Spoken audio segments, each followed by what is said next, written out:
Being the only bi-cis guy amongst almost exclusively trans friends and peers is wild, because in theory it's like I'm living in a freaky manga, where all the dude's friends turn into hot babes, but in reality, they're hunting me like the last bison on the prairie. 5 years ago, I mentioned Bionicle, and one of them asked when I was starting estrogen. What the frig is a grungler? Women will go on a first date with a guy, and things will be going well until the guy casually mentions he's bi, and she'll go home and start posting stuff like, "We need to normalize being straight," and "Whatever happened to beauty?" Meanwhile, the guy went home to play video games with a bunch of weird Discord trans people, and he named his character the Grungler, and he keeps saying stuff like, "Check it out, guys, I'm the Grungler."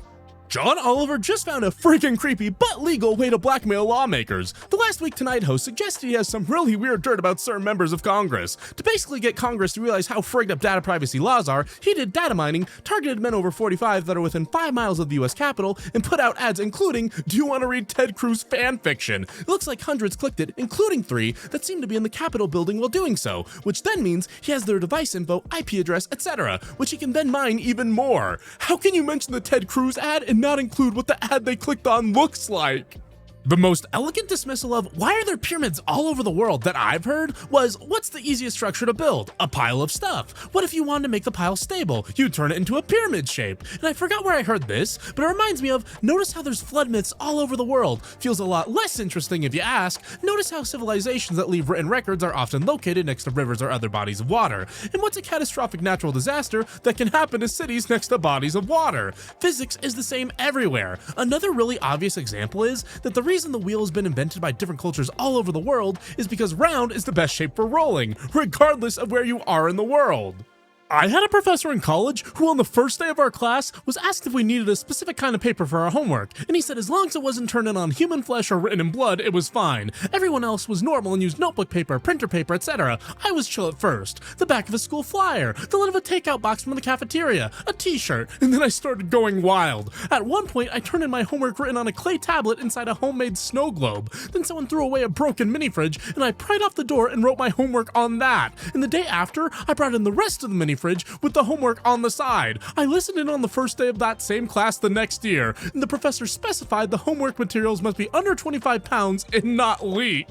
Breaking! OpenAI published a paper proving that ChatGPT will always make things up. Not sometimes, not until the next update, always. They proved it with math. Even with perfect training data and unlimited computing power, AI models will still confidently tell you things that are completely false. This isn't a bug they're working on. It's baked into how these systems work at a fundamental level, and their own numbers are brutal. OpenAI's O1 reasoning model hallucinates 16% of the time. Their newer O3 model, 33. Their newest O4 Mini, 48. Nearly half of what their most recent model tells you could be fabricated. The smarter models are actually getting worse at telling the truth.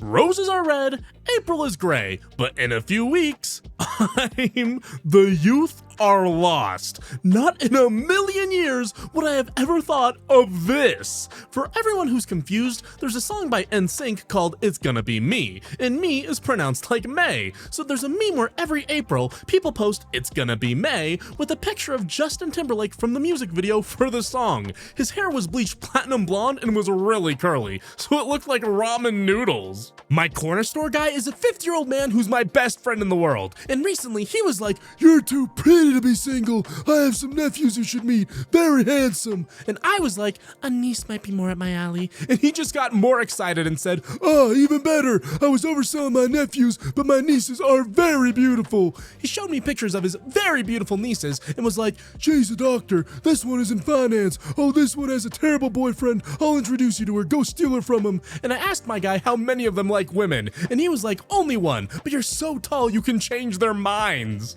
Eye-opening little anecdote from a friend who ran a tabletop game for his all-male gaming group. He gender-flipped every character in the pre-written module, resulting in an all-female setting. His players grew increasingly paranoid and were convinced of a conspiracy. The players, convinced there's some sort of murder cult going on, started scouring the setting for men. The pre-written module's village contained only one female character, the wife of the blacksmith, unnamed, which of course was all the more suspicious to them. There was absolutely nothing my friend could do to convince his players that there wasn't a great conspiracy, or at least a basement full of dead dudes. This could be a new Bechdel test. If you gender swap all the characters, does it feel like something must have happened to all the men? Beamy Difficult child. Mother and sometimes father would always tell me they hoped I had a child like me so I could understand how hard things were for them. Fast forward to age 28. Had a wife but lost her to COVID. Left me with one boy. He's a lot like me but still immensely reminds me of her. Has a lot of the difficult personality traits I had as a kid. It's really not that hard to just let him be autistic or whatever. Parents hate him. Mother tells me to physically reprimand him for things like singing a TV show theme at 9 p.m. Dad threatens to take him from me when I tell him it's okay that he dropped the dinner I made on the floor. Think back to how I was as a kid. I wasn't even difficult. They were just crappy parents. They hate me for doing what they couldn't. My face went, I have the best kid in the world. So if for some goddamn reason you still have TikTok, maybe delete it. No one is talking about TikTok's latest update on their terms and services. Tracks your citizenship/immigration status, religious beliefs, mental and physical health diagnosis, your race, if you're trans or non-binary, coital preferences, and orientation. This crap is dystopian as hell. Delete it as soon as you can. Do not friggin' use the app at all. The world is running out of glass blowers, and yet you want to become a friggin' doctor. One of the most jarring moments of my university education was in a physics class when I was given a device that measures gravity and was told this cost the university $16,000. But the only glass blower in the world who could make the glass springs inside it died, so it's literally irreplaceable. If you drop it, those springs will shatter. Go mess around with it for a day and take some measurements.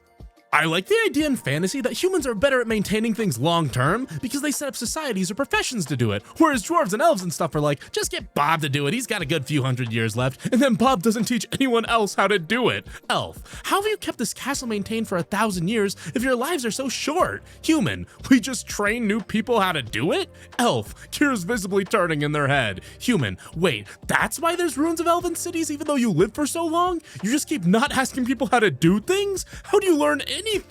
Elf, there's a lot of you've got time to figure it out on your own attitudes floating around in our society that I'm starting to question somewhat. It hurts, but I had to do it. AI art, actual artists, look what they need to mimic a fraction of our power. Very ironic you made this post without using your own art. Jesse Lamb, known for Invincible. I'd add that memes are collage. Like, ripping something up and putting it together in a different way is a whole technique. That is not what AI is. Memes are collaborative storytelling. AI is not that. There's nothing ironic about using a meme to express frustration with AI. We just found out our AI has been making up analytics data for 3 months, and I'm gonna throw up. So we've been using an AI agent since November to answer leadership questions about metrics. It seemed amazing at first. Fast answers, detailed explanations, everyone loved it. I just found out it's been hallucinating numbers this entire time. Our VP of sales made territory decisions based on data that didn't exist. Our CFO showed the board a deck with fake insights. The AI was just inventing plausible sounding percentages. I only caught it by accident when someone asked me to double check something. I started digging and holy crap, it's bad.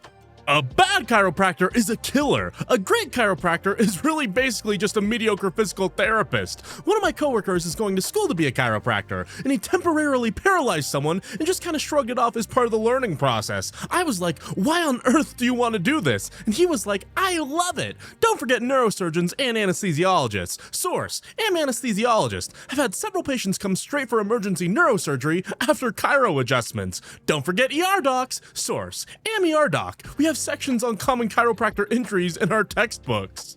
My straight married mom is turning 65, and I kid you not, she's being denied Medicare unless she changes her legal name back to her maiden name on her birth certificate. She's been contacting attorneys and speaking to every possible office and administrator, and I'm like, Mom, you might want to go to the news, to be honest. She is a very mildly unusual case because she had to shorten her first name when getting married so that her name would fit on the license form in 1990, and so now she has to petition for a name change to undo both that and taking my father's surname because MAGA hates trans people so much, Limpao.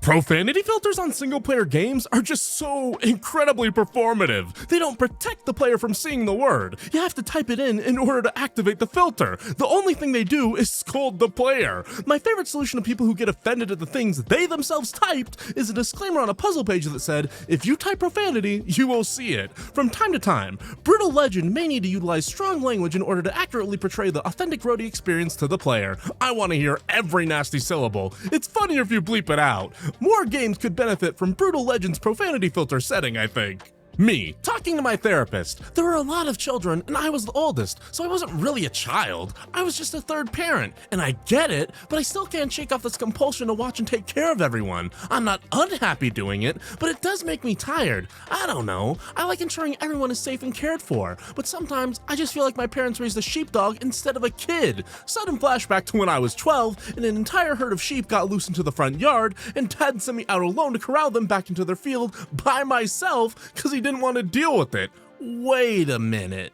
The bystander effect started from a lie. You've just been attacked. How likely is it that someone will come to your help? Bystander apathy is a myth invented by the New York Times to cover up that the police were called by several residents of the building, but the cops refused to act. The cops then told the Times that 38 people just watched her die, a seemingly arbitrary number and a physical impossibility based on where the attacks occurred, and the Times ran with it. In fact, Kitty was alive when the cops got there, and was being held and comforted by one of her friends who lived in the building because one of the people who saw her get attacked from across the street called her friend to go get her, because people care.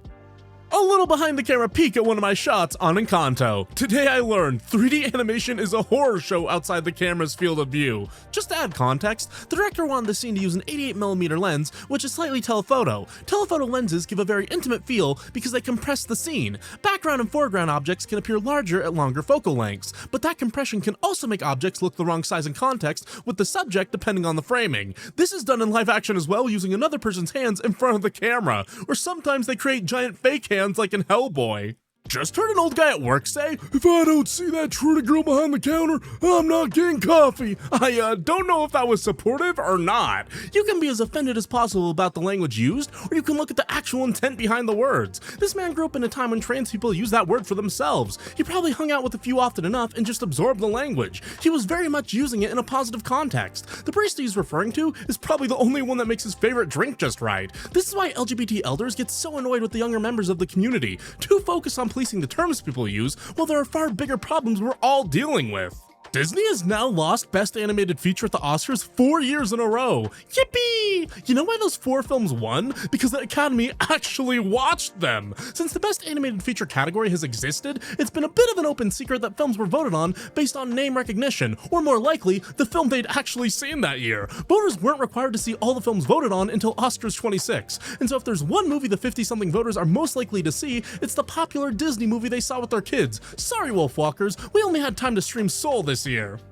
Declassified CIA Guide to Sabotaging Fascism is suddenly viral. The World War II era Simple Sabotage Field Manual is full of steps that office workers can take. A declassified World War II era government guide to simple sabotage is currently one of the most popular open source books on the internet. The book, called Simple Sabotage Field Manual, was declassified in 2008 by the CIA and describes ways to train normal people to be purposefully annoying telephone operators, dysfunctional train conductors, befuddling middle managers, blundering factory workers, unruly movie theater patrons, and so on. In other words, teaching people to do their jobs badly. I once went to the Loch Ness Monster exhibition at Loch Ness. It's brilliant. Starts with, "Is the monster a dinosaur or something?" and immediately goes, "No, it doesn't exist." Now here's some marine biology. Turns out the guy who's been looking for the monster is actually a marine biologist and gets massive amounts of funding as he goes, "I'd like to scan the whole of the lake in high definition and study all the marine life for science and maybe a monster," winks theatrically, which means that Loch Ness is now the best understood inland body of water in the world, giving science a huge amount of data about freshwater life forms, hydrology, and much more. All they have to do is go, "A monster?" and they get more sweet research money.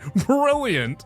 Did you know that after they switched to blind auditions, major symphony orchestras hired women between 30 to 55% more? Before bringing in blind auditions with a screen to conceal the candidate, women in the top 5 major orchestras made up less than 5% of the musicians performing. So I believe it was actually more complicated than that, in interesting ways, because at first, when they did blind auditions, they were still hiring more men. Then they put down a carpet so that high heels didn't clack on the floor, and boom, women were suddenly getting hired.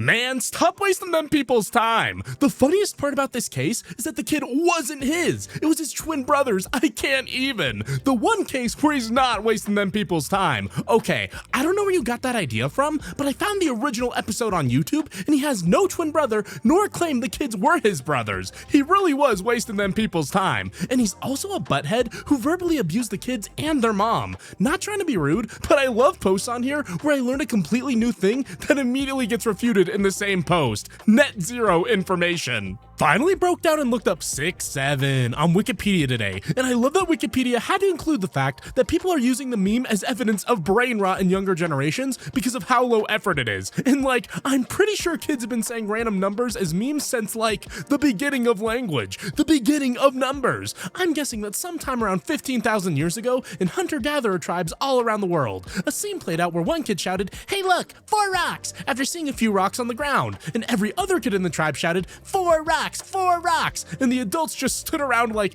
what the frig are the kids on about now?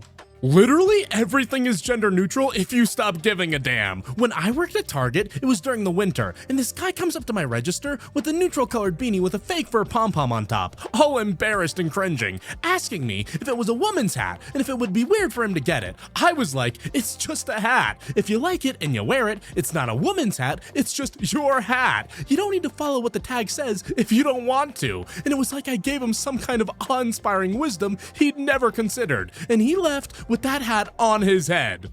We need more autistic jocks, by the way. Jocks who are obsessive nerds about their sport of choice. Jocks who are rigid about their workout routines and obsessed with the math of performance statistics and nutrition and reps. Jocks who don't have time for alcohol or bigotry because why are you guys chugging beer and trash talking? We need to be training. Guy with no tolerance for hate because teammate Trevor is an integral part of the strategy play. Who cares who he's dating? More jocks whose sole interest is playing the game to the very best of their ability and info dumping, doing a play-by-play review immediately afterwards at the sports bar while his teammates are trying to just get drunk and decompress. I recently went to a bowling alley with my friend. I'm 19, he's 18, and the woman at the door didn't want to let us in because there was a sign saying under 18s needed adult supervision. Everything got cleared up and we were able to go bowl, but I'm still so mad about the fact that kids need adult supervision to go to a bowling alley and arcade. Like, okay, maybe young kids should have supervision, but what do you mean middle and high schoolers need to hold mommy's hand while they play video games? Kids aren't just addicted to their phones because phones are addicting. We're addicted to our phones because there's nothing else to friggin' do.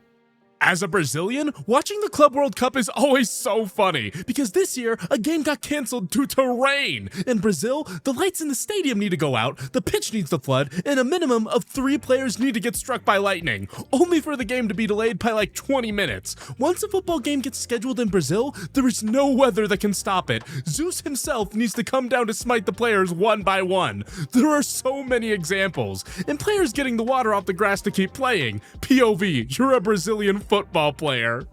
I am not a psychiatrist, but I do find it really weird how autism checklists are so often focused on outward signs of autism rather than what's going on internally. I don't know how to explain it, but do you make eye contact with other people feels like a much less relevant question than how does it feel when you have to make eye contact with other people. I will say that the external focus diagnostics is a problem with every single psychiatric criteria. Like, read through the DSM and it's just, in what ways is this person a problem for other people? And it's so friggin' insidious. I gaslight my husband when we fight. My husband and I have been together for 8 years. For the past couple of years, I make him a peanut butter and jelly sandwich every day to take to work. I use Welch's Grape Concord jelly. This is important for later. Every day he tells me that I make the best sandwiches, and I just say, I make it with love. However, when we're fighting, he always says he can taste the difference in his PB&J, and I say, because I made it with hate. But the truth is, he can taste the hate in his sandwich because when we fight, I use organic sugar-free grape jam. It's in the back of the fridge and he's never seen it, so it's what I use to convince him that he can't make me mad or my anger makes food taste different. Nothing more frustrating than talking about history with people on the internet who don't understand how averages work. You'll be like, it's so tragic that this happened to this historical figure. She was so young. And some craphead will be like, actually, the average life expectancy was only like 35 in those days, so she really wasn't that young for the time at all. And you have to explain that the average life expectancy is heavily skewed by the incredibly high infant and child mortality rate of the time, and that people who lived to adulthood and lived normal lives did in fact usually live to their 60s or older. Elderly people did in fact exist in the old days. When I was in therapy, I once expressed to my therapist that I really struggle with having pretty much zero idea of who I am as a person. Plus, she whipped out a piece of paper and suggested that we write down different aspects of myself, and I had no idea what to say, because myself is a concept I'm not very familiar with. So she started saying about my interests and how that's part of me. Plus, I was like, okay, that makes sense. So she clicked her pen and was like, you said you liked video games before. And I was like, sure, bud, and watched her write down in capital letters, gamer. And I've never had so much terror struck into my H. My IA girlfriend is feminist. You are feminist. Who does that? She takes a deep breath, trying to remain calm. Look, Hiked, I'm not going to pretend to be someone I'm not just to appease you. Feminism is an important value to me because it means fighting for equal rights and opportunities regardless of gender. If that bothers you, then perhaps we truly aren't compatible after all. It is beyond stupidity. They programmed the AI girlfriend is feminist. I can't comprehend that. The feminists ruined everything. AI girlfriend are some weird feminist propaganda again. Lamau God, English upper class people. I was reading Matilda, and there's all these monologues about the protagonist going insane from loneliness and not knowing how to act when she finally strikes up friendship again. She's retired to a cottage in the woods and is essentially in hiding. All this time, we're given the impression that she is utterly alone in that cottage, much woe about the completeness of her loneliness. And then, in the morning, on her return, my servant found me almost lifeless. What do you mean, your servant? In your cottage in the woods where you were so utterly alone? That one? I remember taking this college elective on film adaptations, and we talked about the controversy caused by the PBS adaptation of Emma, which made a point of putting servants in every single scene, confronting the audience with the reality that the main characters are surrounded by servants constantly and are choosing not to acknowledge their presence. Emma is consoling her poor friend Harriet over her misfortune, and the entire time a servant is standing there silently brushing Emma's hair or some crap. Virtually every other adaptation of Emma does a very good job of invisibilizing the constant presence of the working class labor force that allowed these people to live the way they did. My dog has virtually no interest in the works of the Impressionists. 5-year-old mixed breed rescue. We're planning a trip to Paris next year, and I want to take him to the Orsay. It's one of my favorite museums in the world, and I want to share my love of Impressionism with him. However, he has absolutely zero interest in the works of the Impressionists. Don't get me wrong, I know it's absurd to expect the dog to appreciate a painting on the level of a human. However, I was hoping he would on some rudimentary level sense the beauty of the colors, the bold subversion of classical norms, the innovative brushwork. Companies that tried to save money with AI are now spending a fortune hiring people to fix its mistakes. Companies that rush to replace human labor with AI are now shelling out to have IRL workers. Delicious. We love to see it. Ultimately, she spent 20 hours redoing the copy from scratch, and with her $100 per hour rate, that meant her client was shelling out $2,000 for a copy that likely would have ended up being far cheaper had a human just written it in the first place. I love stories like this. It's easy to say with hindsight that AI is a stupid scam, but it was also easy at the beginning to say that, and through the middle too. Your average pineapple peeled and cut makes about 4.5 cups or 36 ounces of pineapple chunks. Cans of pineapple come in a variety of sizes, the most common being 20 ounces and 46 ounces, meaning a single pineapple generally won't fill up a single can perfectly, which also means every time you eat pineapple from a can, somewhere someone else has the can that has the rest of that same pineapple, meaning you can share a single fruit with a stranger from hundreds of miles away, and I think that's beautiful. How much sleep are you getting? Not enough, my guy. A lot of people seem to mix up community with friend group, so when they read, no one should be abandoned by the community, no matter what they did, they think it means you have to be friends with abusers, when in reality it means no matter what someone does, they shouldn't be left to go homeless and be denied financial, housing, medical, etc. aid. You don't have to be friends with these people. No one is saying that. It's just saying that you should support rehabilitative justice, support programs that help homeless people, support funding for free medical services, and make sure they don't turn away anyone who needs help. What's the most petty thing you've taken from your ex after a breakup? I'll go first. Many years ago, just a few days before Christmas, my ex informed me that he was no longer happy. He was seeing somebody else and just wanted to move on with his life. He suggested I move out after the holidays because it was his house, and I understood that. I moved out that same day. I called my sister and we got my stuff out of there. But when I say my stuff, I mean my stuff. I took everything. He had nothing when I got there, and I left him with nothing. And to top it all off, I took the damn Christmas tree, tied it to the top of my car, ornaments and all. I was riding down the highway, ornaments falling off. I felt like the Grinch. It was exhilarating. I think it's actually really horrifying and detrimental that it's considered socially unacceptable to tell parents when they're making mistakes while raising their kids. Don't tell me how to raise my kids is seen as a good defense, and it's so disturbing to me. Children are not your property that you can do whatever you like with. Giving birth or getting someone pregnant or adopting doesn't give you some inherent wisdom that means you can never frig up. And you shouldn't have the right to abuse or neglect or misinform a child just because you have legal guardianship of them. They deserve to have others speak up on their behalf. I don't care if it hurts your ego.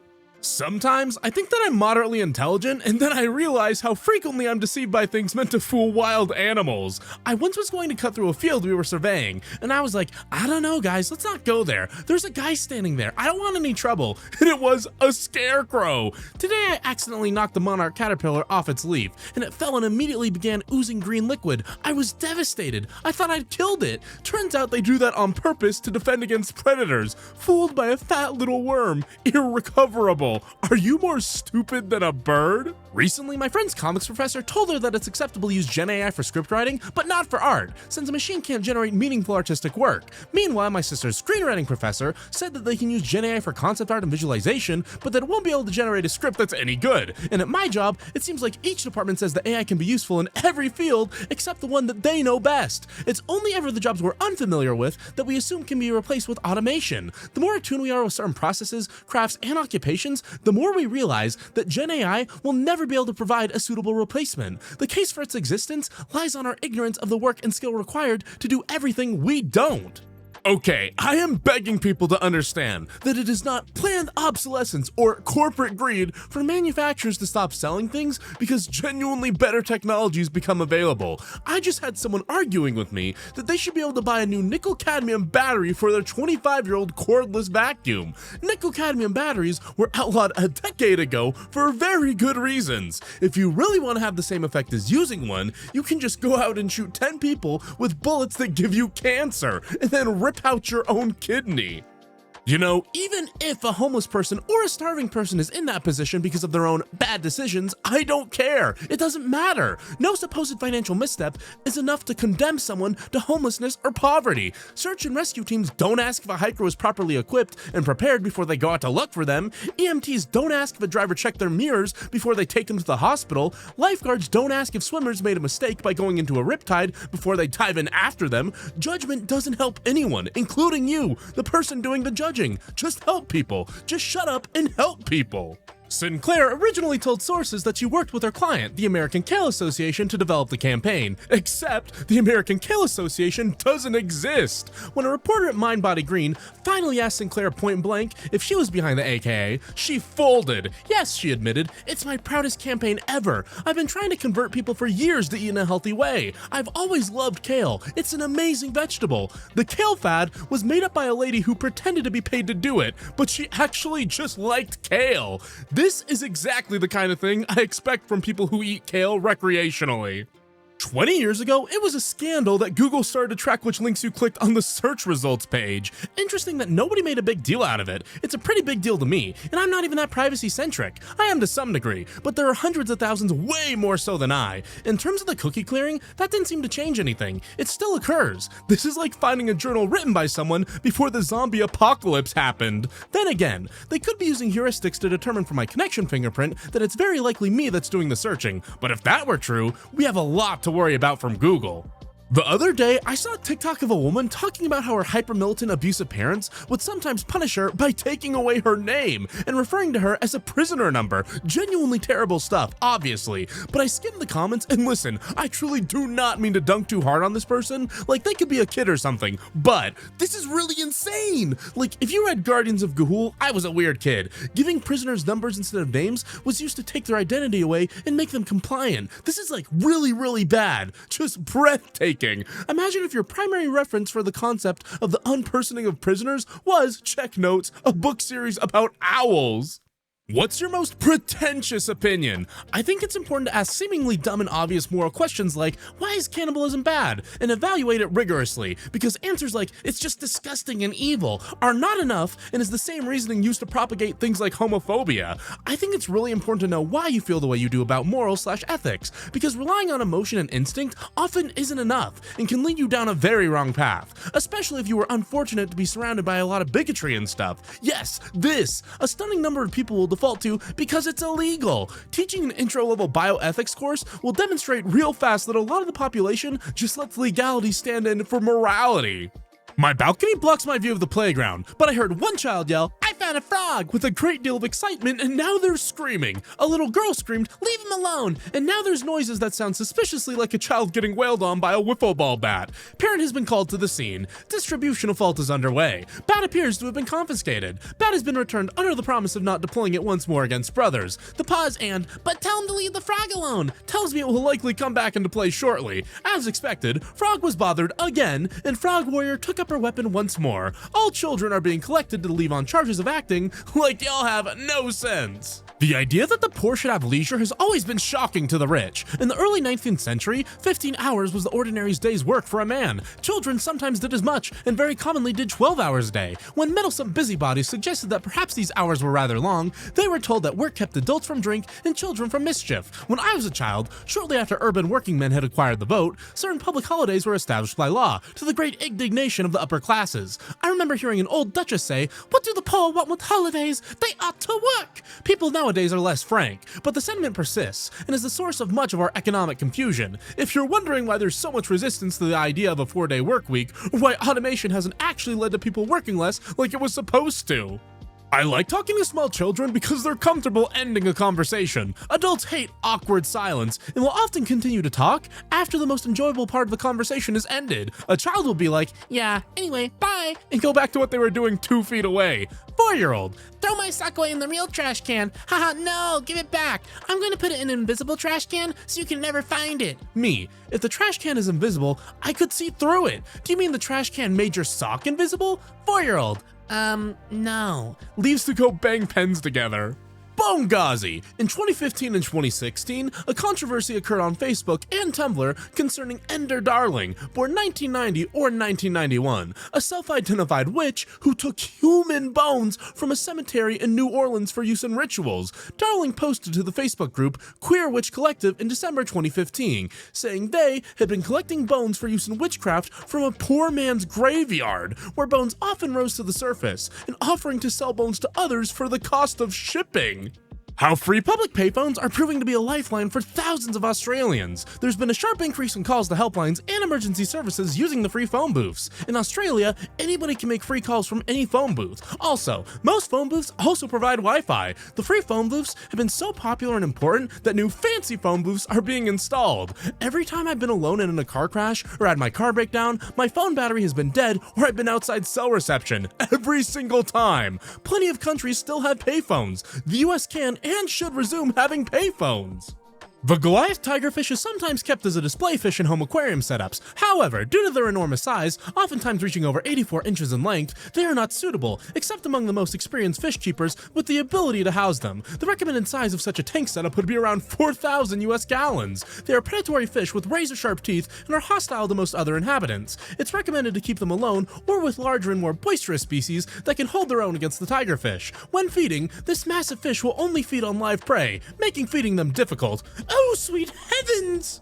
So, I just found out Torment Nexus was invented for that one specific meme. I genuinely thought it was from an Orson Scott Wells novel. Orson Welles, H.G. Scott Wells, H. George Orson Orwell, Philip Bradbury. Stop making me keep track of names. In my defense, all of these are separate individuals famous within classic sci-fi circles. H.G. Wells, George Orwell, George Orson Welles, Orson Scott Card. At some point, this is not my burden. The names of classic sci-fi authors appear to have amalgamated into a nexus of some kind, one that is tormenting you perhaps. I love that Jules Verne asked the question, what kind of person could circumnavigate the world in 80 days, and decided that the answer was not a groundbreaking explorer or genius inventor, but a guy who's really obsessed with train and boat schedules. My final paper for my CS degree was literally, how can we algorithmically optimize for the fastest possible circumnavigation route on commercial flights, which incidentally required me to adopt a very good working knowledge of what flight options are available at what times.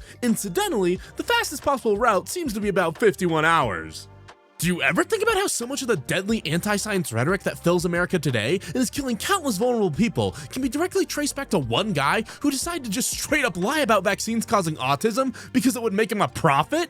Andrew Jeremy Wakefield is an English fraudster, anti-vaccine activist, and former senior surgeon. He was struck off the medical register for serious professional misconduct due to his involvement in the fraudulent 1998 Lancet MMR autism study that falsely claimed a link between the measles, mumps, and rubella vaccine and autism. The The publicity surrounding the study caused a sharp decline in vaccination uptake, leading to a number of outbreaks of measles around the world and many deaths as a result. Rolling snake eyes is a bad thing. Being a snake in the grass is a bad thing. Being cold-blooded is a bad thing. The English language is so hostile for snakes. Why do you hate us so bad? Not to mention, snake oil salesmen are famously sketchy. Why do you hate our oils? Really funny character concept I will definitely be using someday. Oil salesman who is a snake, introduced as a snake oil salesman. He's a painfully honest and sincere oil salesman. He's not selling miracle cures. He's telling you exactly what it is, and what it is oil. He's got olive oil, coconut oil, corn oil, every kind of oil you can think of. It's more comforting to convince yourself that all men are jerks than it is to face reality, which is that your ex-boyfriend wasn't destined to become a jerk, but for a variety of complicated societal and personal reasons, he ended up that way anyways, even though he could have chosen to not be a jerk. Your dad doesn't suck because he's a man. Sure, him being a man probably contributed to the various circumstances in his life that caused him to suck, and believing that men are destined to suck gives you an easy-to-understand answer of why the world is this way, but in reality, your dad sucks for a variety of complicated reasons. You have to teach your cat something useful. I had a buddy whose cat was his spotter in online gaming. Back in the day in PlanetSide 1, his cat would spaz out and bat at the screen while he was playing. At first he just got annoyed that the cat was getting in the way, but after a little while, he realized that the cat could see the predator-esque ripple outline of cloakers moving around and was batting at them. After he realized that, he got a lot of angry PMs accusing him of hacking when he would pop cloakers as soon as they turned up on his screen. Hey, wait a second. Why did cats evolve to attack invisible things? They were domesticated in Fertile Crescent and Egypt, so probably an evolutionary advantage for snakes and scorpions that are hidden in sand and are more noticed by their movement than being seen directly, and also all the ghosts and devils. My 14-hour search for the end of TGI Friday's endless appetizers. 10 hours later, my editor, Max Reed, messages me to outline the conditions this exercise must meet. I will not take advantage of the TGI Friday's Wi-Fi, read a book, or go to sleep. I will stay at least 6 hours past the restaurant's 11 a.m. opening time. I will consume mozzarella sticks with the voraciousness of bacteria feasting on the muscle tissue of a corpse. This is not so much a condition as a given. He then proposes a bonus. If you can stay till 1 a.m., I'll give you a week off. In a separate conversation, my colleague Taylor offers to pay me $3 for every mozzarella stick I eat past the first 30. The offer before me is now 1 week's vacation and theoretically infinite profit. Do you clean your lint trap every time you use your dryer? Yes. No, I didn't know you were supposed to do this. No, I know you're supposed to, but I don't care enough to do it every time / at all. I don't use a dryer. Fun fact, I told off my husband for not cleaning the lint trap and he got mad and said he always cleaned it. And when I showed him the lint trap uncleaned, he got quiet and said, I didn't know that was there. But before I got too smug, I asked him what he thought was the lint trap and he showed me a second lint trap I didn't know about. It was the most net zero argument ever. Might need to fundraise for a lower-end proper 3D printer soon. It seems like they're trying to put laws in place that would make new printers verify every 3D print, and I would rather avoid that. What? Sad face? California's new bill requires DOJ-approved 3D printers that report on themselves, targeting general-purpose machines. I wish people were treating this as serious as Discord, asking everyone to permanently tie their account to their real-life face and government ID. It is literally just setting the legal precedent for putting a backdoor into every private digital and electronic device you own. Has a baleen whale ever been kept in captivity for any length of time? If so, was it successfully released or did it die? There have been several instances of young baleen whales running afoul of something and being captured for rehabilitation. Yes, they were mostly gray whales, which makes sense. Gray whales are slow enough to get caught in the first place and hardy enough to not immediately stress themselves to death over being poked and put in a tank, as long as hundreds of pounds of delicious shellfish are on offer. Anyway, none of them were ever kept very long. They were rehabilitated to a healthy weight and then released. Healthy weight for a juvenile gray whale is almost 20,000 pounds. Big baby! I do not agree with veganism as a moral standard. If it's your personal moral stance, that's fine. If you think humans eating meat is inherently immoral, I don't want to deal with you. You're hopeless. Veganism is better for the environment, but claiming that it's a morally superior choice ignores cultural and economic factors that make people eat animal products. It isn't inherently better for the environment. That's the thing. When you begin trying to explain that local, sustainably sourced animal protein is better for the environment than imported plant proteins that are farmed 3,500 miles away using slave labor, they start tuning you out. Philip turned his attention to Sparta and asked menacingly whether he should come as friend or foe. The reply was neither. Losing patience, he sent the message, "If I invade Laconia, I shall turn you out." The Spartan ephors again replied with a single word, "if." Philip proceeded to invade Laconia, devastate much of it, and eject the Spartans from various parts. The really funny part is that many modern sources that want to gas up Sparta will bring up this specific anecdote, but stop at the if and just not mention what happened immediately afterwards. Similarly, "come and take them" is a really cool thing to say, made significantly less cool by having them taken. It kinda messes with me that somebody killed Ötzi the Iceman, because Ötzi himself is like whatever, but the silent presence of human hands that drew back the string of the bow that shot the arrow that killed him is crazy. The idea that there were various people involved in that situation, and while one of them has had his last hours painstakingly reconstructed and studied to no end, the others now only exist insofar that an arrowhead had to get into his shoulder somehow. Imagine killing someone, and then suddenly your entire existence is only a vague shadow implied by the fact that you killed them. Much to consider. Tom Nook is not a landlord. He is a construction worker. He sells you a whole house. He is not charging you however many bells a month to live there. You purchase a home that he builds for you, and then you pay him for his service. He charges no interest. He sets no time limit. It's a relationship built on trust. The only penalty you get for not paying off your home is that he won't build more homes until you pay him for the first one. A guy that builds you a house wherever you want him to and then charges you for the cost of construction is not a landlord. You own the home. He is, however, in the mafia. Was outside earlier and a bird came up, squatted down, fluttered its wings at me, and opened its mouth like a hatchling begging for food. It was a grown female. So I went and checked the seed cube in the feeder, and the thing was completely covered in mold. This is one of the weirdest things that's ever happened to me. How did she know I'm the one in charge of the bird seed? How did she know to pantomime hunger at me? Hello? I've spent my afternoon confusedly getting dressed, driving to the store, purchasing a new seed block, driving home, washing the cage, and getting the feeder set back up. I don't take this much care for my own nutrition. I've been bullied into a grocery store run by a bird. I feel so loved. Why have they turned the Winter Games into the Goonbait Olympics? Goonbait, and it's just photos of teenage girls and women in their early 20s smiling and being happy because they've each just accomplished one of the biggest moments of their respective careers. It's literally just that young women can't be seen by these people as anything but a vessel for their desires, to the point that they can't even see a 20-year-old make a silly face while smiling during one of the happiest moments of her life without being like, "She's clearly doing all this just to turn me on." Car trunk versus car boot. A clear win for US English. Trunk was already a thing in which you stored items, frequently for transport. Crisps versus chips. I gotta admit, the Brits have this one. They're thin slices of potato that have been made crispy. No chipping of any materials involved. Car park versus parking lot. Equally matched. What's a car park? A place to park cars. What's a parking lot? An otherwise empty lot where you can park. Elevator versus lift. Both equally fail to address that the damn thing also goes down. I work with kids, and I've had 2 occasions where a little boy straight up won't listen to anything I say because I'm a woman. And like, yeah, he's gonna continue to be raised by terrible role models and probably grow up to be a misogynist jerk, but I have 3 hours a week to get through to him, and so far I'm crushing it. I got 6-year-old boys who previously didn't listen to a word I said, telling their crappy dads to not speak to me like that. Yeah, that's right. I'm the teacher making your kid woke. Go cry about it. You left your kid with me, and I taught him that women are people, and also to question authority, and also how to kick someone in the nuts. Have fun with that.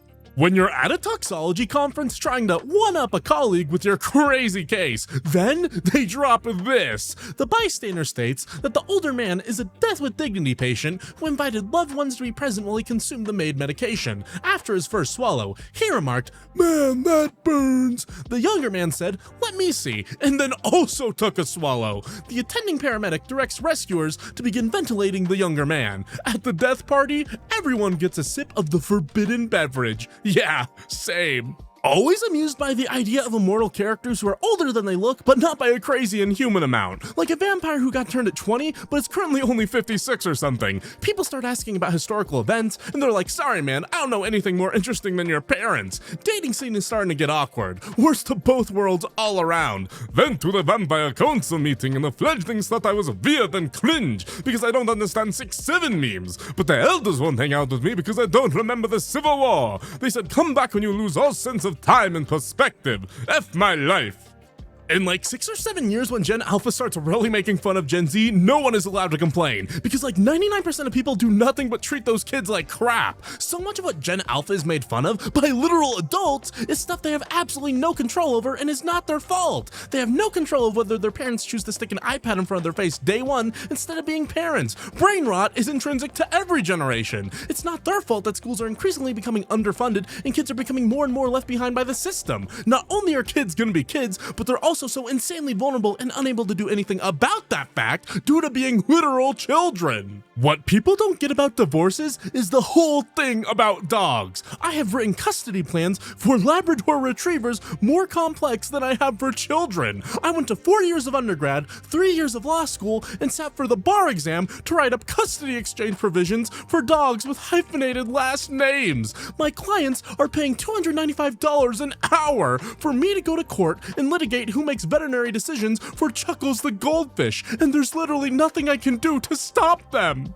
The worst part about writing fantasy is being keenly aware that you're writing fantasy. Take money, for example. You can't just have people in a fictional fantasy world walk around using euros. You consider something generic, like silver coins. But before you know it, your world starts sounding like a crappy Ren fair. So you think about the world you've built, and its needs and its history, to come up with some unique and relevant terms. But if your terms are too unique and relevant, you wind up writing, "Yar, you'll be ransomed for 100 trade league silver gerblancs." As a childhood know-it-all who's grown into the weird facts person, I'm not trying to look smart. I'm trying to share joy and excitement, and nothing makes me happier. Tell me your weird niche knowledge back. Koalas' brains are the size of a walnut and are full of holes. Their heads are so large because they have massive amounts of cerebral spinal fluid to protect their brain when it bounces around in there when they fall out of trees. Your turn. It's illegal to shoot Bigfoot in Canada, not because Bigfoot exists, but to eliminate legal precedent that would absolve hundreds from criminal charges in the event of attempted murder. So you can't defend yourself by saying, "Because I thought he was Bigfoot," because you shouldn't be shooting Bigfoot either.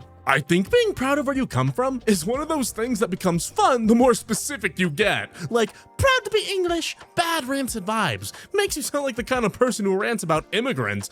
Proud to be from Yorkshire, better vibes. I cannot deny the Yorkshire cultural heritage. Proud to be from Pocklington, absolutely hilarious. Please never let anybody kill your Pocklington pride. I love the USA. Weird vibes, don't trust that. I love Muskegon, Michigan. You are experiencing a kind of personal joy that I can and will not take from you.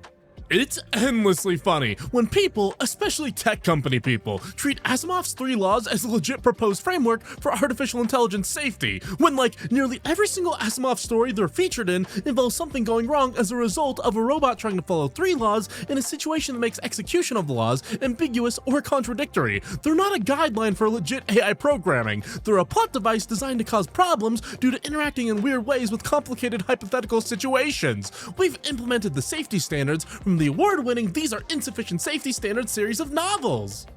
This eagle is suffering from neurological symptoms as a result of lead poisoning. Over 80% of the bald eagles admitted to our hospital are suffering from lead poisoning after ingesting fragments of lead ammunition. Choose lead-free ammunition to protect our eagles and wildlife. Your country's national bird being routinely admitted to veterinary care with cases of lead poisoning is the kind of sign from the gods the Romans would cancel entire military campaigns over. Lead poisoning from bullets! The Romans would have started breaking into hives and sacrifices by 3 p.m.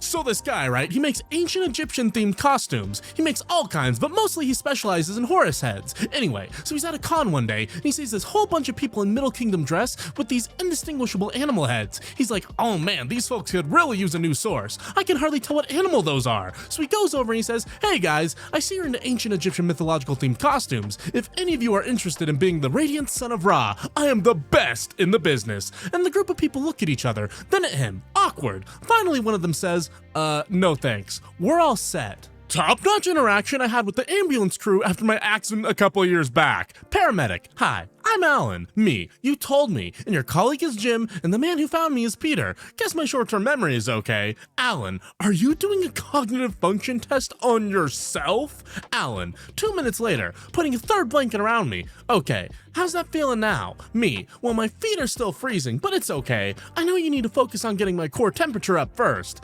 Alan, how many times has this happened to you? There's this term I coined in my friend group I call the Charizard effect, and it can apply to anything and everything, but it was born from me explaining my feelings about the Pokemon Charizard. The term is basically about how overexposure to something, be it by corporate shilling or fandom prominence, drives me away from really enjoying something because I'm exposed to it so much against my will I become tired of it. I don't dislike the Pokemon Charizard. In fact, I really like its X form, but I am exposed to so much Charizard in my Pokemon consumption that I can't be bothered to care for it in any more than in passing. This applies to a bunch of other stuff I'd otherwise be okay with, but I always just call this aversion phenomena the Charizard effect.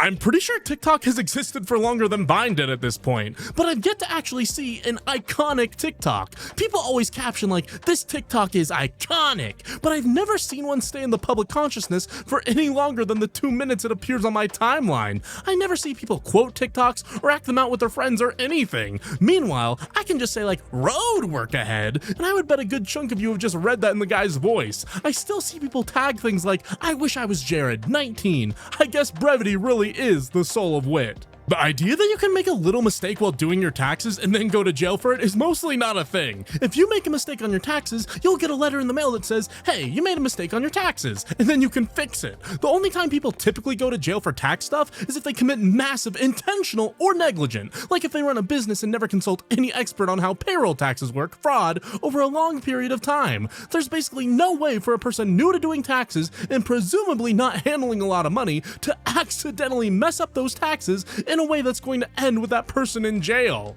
For a game of D&D, I used an entire box of candy canes as a size colossal monstrous zombie grasshopper, and then when it died, I ripped the box open and used the candy canes as size large monstrous parasitic horsehair worms erupting from its corpse. Nobody actually wanted to eat them after that, so I took them home and ground them into a powder with a pestle, intending to add it to my hot cocos, but I didn't wash the pestle very well last time after using it to crush garlic and chilies, so I accidentally made chili garlic mint powder, and then I tried serving that cocoa at a later D&D sesh, and we were all baffled at why it tasted so horrible, until I was like, oh my god, it's the grown-up zombie buttworms! I contaminated them with garlic and chilies, and the group was like, you ground up the zombie buttworms and fed them to us? Which seemed like a lot of fuss over what would have otherwise been free and delicious cocoa.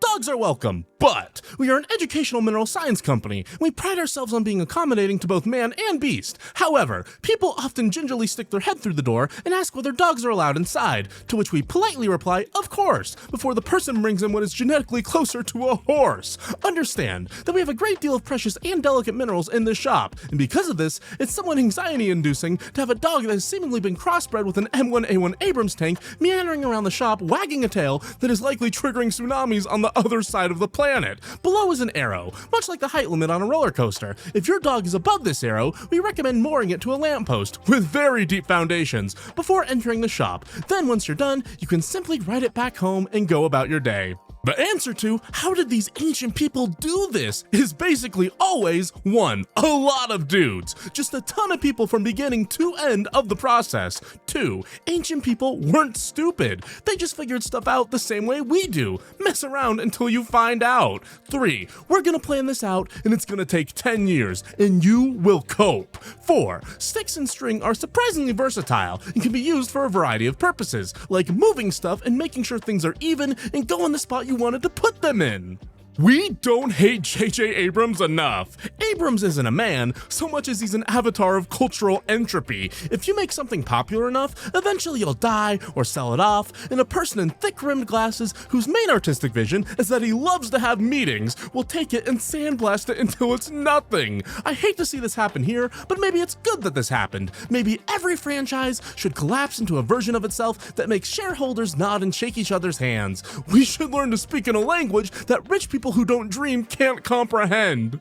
Human relationships are not transactional, but they are reciprocal, which I think many of you with your I don't owe anyone anything shtick are too happy to forget. Transactional. Everything has to be exactly 50-50 all the time. Pay me back for the $5 sandwich or buy me something worth exactly $5. I refuse to make an effort for you if there's nothing in it for me. Reciprocal. You were there for me when I needed help, and I'm gonna do the same for you. It doesn't matter if one of us needs more or is capable of less, because the point isn't equivalent exchange, but mutual care. every day. I think about Bruce Springsteen pretending to be gay to avoid the draft, and the conscription officers were like, yeah, well, anyway, you had a concussion from a motorcycle accident, which means you failed the physical, but, thank you for that. Sorry to overshare, OP, but this reminds me of my father. He was in the Communist Party in his youth, and when he went for his military check, he was making small talk with the doctor, and the doctor was like, hey man, you know you can be a conscientious objector. You seem to be of a certain idea about the military. And he was like, oh, thank you. I was going to feign being gay. I'm glad I can just show my party affiliation and be done with this farce. Fights I would pay to see. Sigmund, everyone is attracted to someone, Freud, versus John, coital desire is evil, and cereal can and will fix it, Kellogg. Asked my mom, who has both an MA in psychology and currently works for Kellogg's, to weigh in for the hell of it. Who do you think would win? Kellogg. Can I have your reasoning? Kellogg was a fitness buff and healthy eater. Freud drank and smoked cigars. Kellogg also would have a lot of pent-up coital energy to get out in a fight. Not only my reading of canon is correct, or interpretations are subjective and all valid, but a secret third thing. More than one interpretation can be valid, but there's a reason your English teacher had you cite quotes and examples in your papers. You have to have a strong argument that your interpretation is actually supported by the text, or it is just wrong. And I'm fine with telling you it's wrong, actually. If the text says the curtains are blue, you can argue about what that means. But if you're going to claim they're actually yellow, you'd better have a really good argument. Morning shift. Customer is angry that we disabled his card. Calm him down because it's a security measure. We had to block his card because he spent $5,000 on Genshin Impact at 4 a.m. and almost drained his entire bank account. The instant we unblock his card, he spends $200 more on Genshin Impact. This guy's jacked up. For reals. I've learned that some of you just have this post on standby to remind yourselves not to wail for the new bland boy toy. Proud of you guys. Burger King is launching an AI chatbot that will live in employees' headsets to check if they say please and thank you to customers.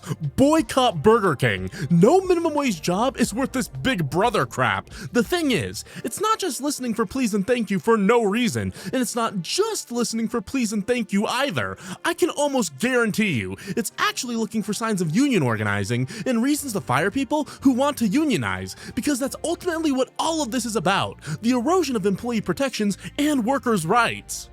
Me, as an undergrad, just starting upper-level courses, there is a profoundly beautiful reason for all laws of physics. Me, as a perpetual graduate student, light goes that fast because it wants to. Me, now, light red shifts because it gets tired, and blue shifts because it goes wee, going down the gravitational potential. Me, now, stellar evolution is when the star eats all its favorite snacks and has to move on to progressively worse snacks. Eventually it runs out of snacks and blows itself up, which is something we can all relate to. Star can have a little helium as a treat. I've asked this question before and been surprised by the results. Now I have access to more weirdos, so it's your problem. It's the middle of a Sunday afternoon. You have nothing on and aren't expecting visitors, deliveries, or post. Unexpectedly, there's a knock at the door. Which of these would surprise you more to find on the doorstep? Fairy, walrus. So there's a thing I've seen in the notes, and I know this is a bad idea, but it's my circus and I made peace with the monkeys. As above, but with another variable. Fairy, I'm autistic. Walrus, I'm autistic. Fairy, I'm not autistic. Walrus, I'm not autistic. I studied for my exam with fan fiction, and I think it worked. I'm a physics and astronomy student in college. I'm taking cosmology this semester, and it is much harder than expected. We glossed over all the special and general relativity in 2 lectures, and our previous classes weren't expected to teach us this. I spent days trying to study for this exam, and nothing worked. Everything was going in one ear and out the other. Finally, 2 days before my exam, I decided to get creative. I wrote a fan fiction about 4 characters discussing the concepts, explaining them to one another. One issue I had faced when studying was getting very anxious while reviewing the material, making it hard to even think clearly. Writing this fanfic eliminated that. After all, it's fanfic. Therefore, no danger. It removed all the pressure. This afternoon, I took the exam, and while it was difficult, I felt like I knew what I was doing. More than that, I actually think I understand the material now. When I reviewed my old homework questions, they were understandable, whereas I had been completely lost the first time around. My Tsukihime Trial Edition finally arrived, one of only 50 copies in the world, only to discover that US Customs had removed all the bubble bubble wrap and physically destroyed the floppy disk. We'll file a report, but literally crying right now. This is actually far from the first time something like this has happened, but this is probably the rarest thing that has been destroyed. Just looking at the thread, you can find other people who've shared similar experiences. Terrible news! US Customs destroys the acrylic case of an unopened Game Boy cartridge Pokemon Pikachu, estimated value of $10,500, which was graded 9.2 A+ by Wata Games, and cuts off the front of the cardboard box. France's language watchdog has told government officials to use French smut terms instead of Japanese ones. The Académie Française today announced that French people must use the term matrice de la piece instead of the more widely used Japanese loanword omorashi. France's culture ministry told the AFP news agency that linguistic borrowings were a barrier to understanding, but platter control enjoyers have criticized the ban, with one calling it completely pointless. France regularly issues warnings of the debasement of its language through imported foreign words. Everyone knows about Human Pet Guy, but I feel like only the real Tumblr OGs remember Train Frigger Guy, the guy who would show up on literally every post even tangentially related to social justice issues, being all internet tough guy like, unlike you SJWs, I'm not so easily triggered. There's only 2 genders and white privilege isn't real. Lol, you mad? And then you went on his blog and all his other posts were about him being very openly, proudly attracted to trains. His icon was usually some MS Paint anthropomorphic train girl with a huge chest. Everyone would immediately just be like, hey, it's Train Frigger, every time he popped up, just like they do with Human Pet Guy. I'm not saying chiropractors should be illegal, I'm just saying they should have to have cigarette-style warning labels in big print on their waiting room walls saying the guy who invented this says he learned it from a ghost. One time, my friends and I got a Groupon for a chiropractor appointment and we all got cracked together for fun. The lady found out all of us are autistic and she was like overjoyed and said if we just went on a diet to clear the mercury from our brains, we would unlock the secret autism superpowers. I'm sorry, what? There's so many horror games about having to try to weed out and deal with inhuman imposters, but I want one where the script is flipped. You are something inhuman. You are an imposter. And if you want to survive, you have to blend into a world that's trying to hunt you down and destroy you. You aren't human, but you must masquerade as one and infiltrate their world, or you'll die. I actually think we need to start inverting more horror premises / tropes, like you have to venture into the scary insane asylum, versus you're a patient who was admitted by force to an asylum, and you are very clearly in real danger, but everyone is pretending that you're just deluded and are essentially leaving you to die because they don't really see you as a person. The older I get, the more it's terrifying to me how much child surveillance is normalized. Scared for your child's mental health? Here's more tools that will make them feel even more watched at all times. Child is experimenting with their gender identity while away from you? We made it this other adult's job to surveil them for you. Kid is enjoying their free time instead of doing homework? We put parental controls on the things that they like so that you can monitor their private time. Like, can we stop? It took me until 24 to realize that my parents don't deserve to just waltz into my room while I'm asleep, and that me thinking this was terrifying behavior wasn't actually unreasonable at all. IMDb predates the web. It started in 1987 as the personal film organizing project of Colin Cole Needham, a British programmer who was working at HP at the time. It grew out of scripts he'd written to manage his lists of actors / directors / films that he was posting into the Usenet newsgroup, a sort of email-adjacent proto-forum, rec.arts.movies. Specifically, it was mainly from the list Those Eyes, which prompted others to join in with their additions, so he started trying to keep it more organized. Those Eyes was his list of actresses with beautiful eyes, so it was sort of a bedroom project of one guy, and then he grew it into IMDb, got rich when Amazon bought it, and continued as CEO of IMDb until last year. I think the most upsetting thing about Puritanism is how patronizing it is. It's 2026, but tax-paying adults with passports and the right to vote are treated like wayward children because of the antiquated idea that authorities must protect the weak minds of the unwashed masses from depravity and corruption. The average person can send a fellow citizen to the chair, but they can't pee in a ditch without being declared an outlaw. Entertainment media is saturated with coitus, but you can't talk about it online without getting your account suspended. It's such blatant censorship at a universal scale. Won't someone think of the children? I am a grown man!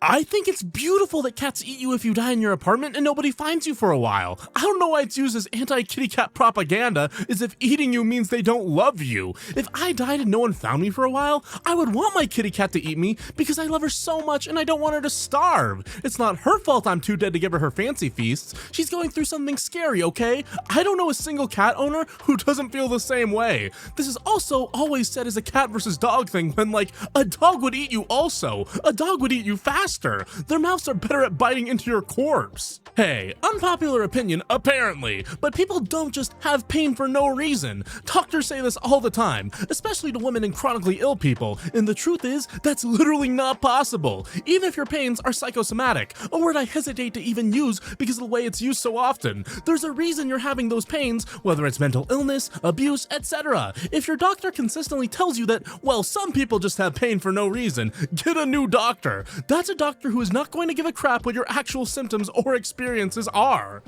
Last book that made you cry, University Physics with Modern Physics, 14th edition by Hugh D. Young, Roger A. Friedman. No doubt, tears of joy. I used this book to press my tofu tonight. It brought me joy. In pressing your tofu, you are applying a normal force, Chapter 4, and increasing the bulk stress on the tofu, Chapter 11. Well played. Wait, it got better. He does this a lot. To my deep surprise in undergrad, I'll try looking in Young and Friedman, the words of a physics student who's running out of ideas. Hey, I do the same thing. When applied to drinks, dry means without sugar. Therefore, it follows that sugary drinks can be called wet. The meanings of the terms hot and cold when applied to drinks are obvious. Thus, the aspect of any drink can be determined. For instance, green tea freshly steeped and served without additives is hot and dry, and therefore has an aspect of fire. A mocha, on the other hand, while hot, is sweet, and therefore wet, and thus has an aspect of air. Lemonade, which is wet and cold, has a water aspect. Finally, the drink which most epitomizes the earth aspect, being both cold and dry, is vodka. And while we're at it, screw this idea that one account has to belong uniquely to one person. This is the same thing these Silicon Valley jerks want. Their vision of the future, where everyone has a unique biometric ID code implanted in their body, is the ultimate extension of Netflix's no password sharing policy. You want to use your friend's car? Sorry you can't. You need to be an authorized user. Your mother wants to let you look something up on her OED account? Too bad. That's only for her. The concept of perfect market efficiency gives them greedy little money bag eyes. Has anyone ever died from gooning? When my old buddy Jake was going through the hardest sesh of his life, he was going mad and stuff because he was clogged as hell, and he started destroying crap since he couldn't get that sweet release he was trying to get for days. I kid you not, our sesh lasted 5 days straight, and it wasn't until he took the 6th Tina Puff on the final day when the devil inside him awakened, and I could see it in his eyes. It was time for me to put him down Old Yeller style. So that was when I knocked him out with my Megaton Blast Punch to knock him out, and then I brought him to my driveway to run him over till he was gone for good. Sorry buddy, but it's the way it have to be. Lapsus $sign. GTA 6 hacker sentenced to life in hospital prison. An 18-year-old hacker who leaked clips of a forthcoming Grand Theft Auto game has been sentenced to an indefinite hospital order. Orion Kurtaj from Oxford, who is autistic, was a key member of an international gang, Lapsus $sign. The gang's attacks on tech giants including Uber, Nvidia, and Rockstar Games cost the firms nearly $10 million. The judge said Kurtaj's skills and desire to commit cybercrime meant he remained a high risk to the public. He will remain at a secure hospital for life, unless doctors deem him no longer a danger. Level 1. The plural of octopus is octopuses, because the plural version of a word is the word with an S at the end. Level 2. The plural version of octopus is octopi, because if a word ends with us, the plural version replaces the us with I, e.g. cactus, cacti, and fungus, fungi. Level 3. Actually, that rule is only for Latin words. Octopus is a Greek word, and the correct plural is octopuses or octopodes. Level 4. Actually, language is descriptive, not prescriptive. Since enough people over time have used octopi as the plural for octopus, it's a valid plural. Level 5. The plural of octopus is octopiece, like geese. How do we explain to children that all our tech briefly worked perfectly, and over time we threw it all away for sleek menus and corporate opacity? We could give you a link to this MP3, or we could run it in a proprietary player app that must connect to the internet every time you hit the resume button. When I upgraded from a flip phone to an iPhone and realized I could no longer record and set a custom ringtone because Apple wanted me to buy radio pop ringtones, I realized, oh cool, new tech isn't made for us, it's made to exploit us, and we're going to let it happen. What they don't tell you about online relationships is how easy it is to ruin them by simply having nothing to say.